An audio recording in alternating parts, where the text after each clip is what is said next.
คนสองสาวหน้าทองบางโคนสีดาสาวหน้าล่องคือมีบุญจะหวนคืนมาโคนสวัสดหน้าเราคงคาขวัญตาคอยอยู่สุขีจำจาคนโอบขอส่งคำลาแล้วคนข้างคนงานสาวขาวดำจงคอยอยู่ดีคนนกนาสูส่งตรูส่งให้ยามี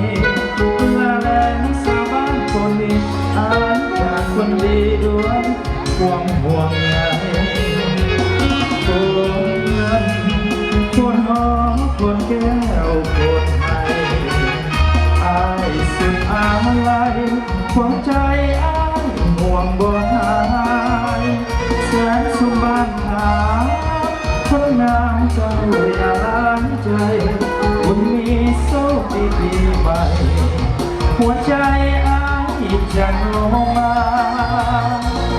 ลาก่อนคนหูขอส่งแต่เสียง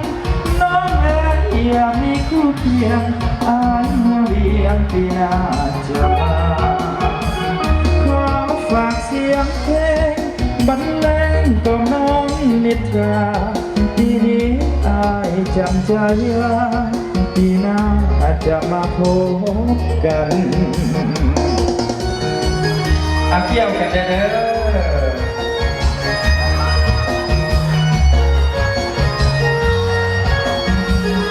เกี่ยวแล้วกันยิ้มให้กันเด้ออย่าเศร้าหลาย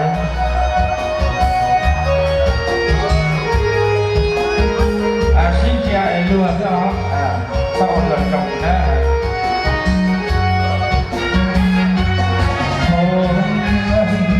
คนหอมคนแก้วคนไทยอายสุดอาลัยหัวใจอ้ายห่วงบ่หายแสนสุขบ้านขา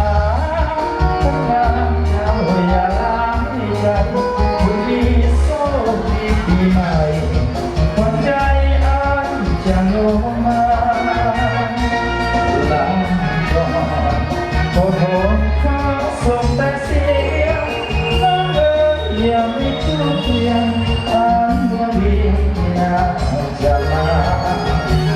ขอฝากเสียงเพลงบรรเลงตัวน้องนิทราปีนี้อายจำใจลาปีหน้าอาจจะมาพบกัน